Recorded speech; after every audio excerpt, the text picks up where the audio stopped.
হ্যাঁ বন্ধুরা, আজকে আমরা পরিসংখ্যানের সম্পূর্ণ ডিটেলস নিয়ে আলোচনা করব। ঠিক আছে, চলো।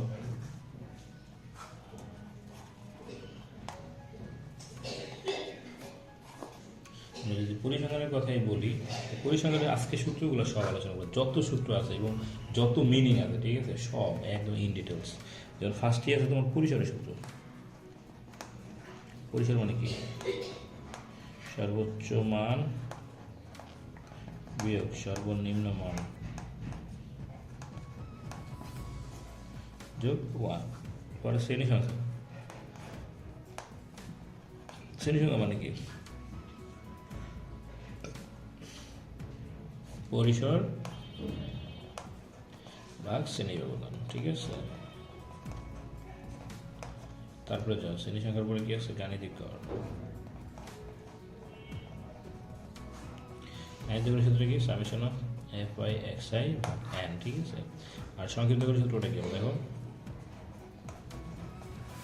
সংক্ষিপ্ত গড় হলো a plus summation fi ui ভাগ n গুণ h।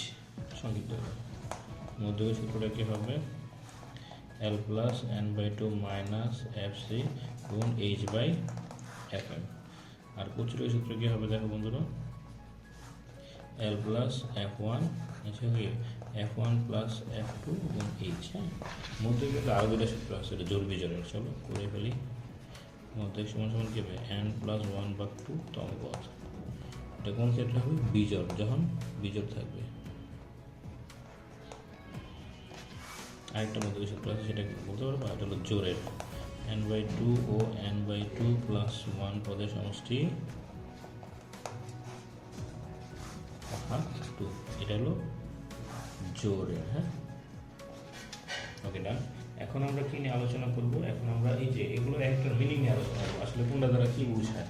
ঠিক আছে, সেইগুলো নিয়ে আলোচনা করবো। যেমন দেখো, এখানে যদি আমরা বলি n মানে কি? n অথবা f, এটাকে গণসংখ্যা বলা হয়।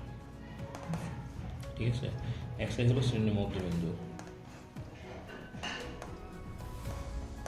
তারপরে তোমার ইউআই মানে ধাপ বিচ্যুতি।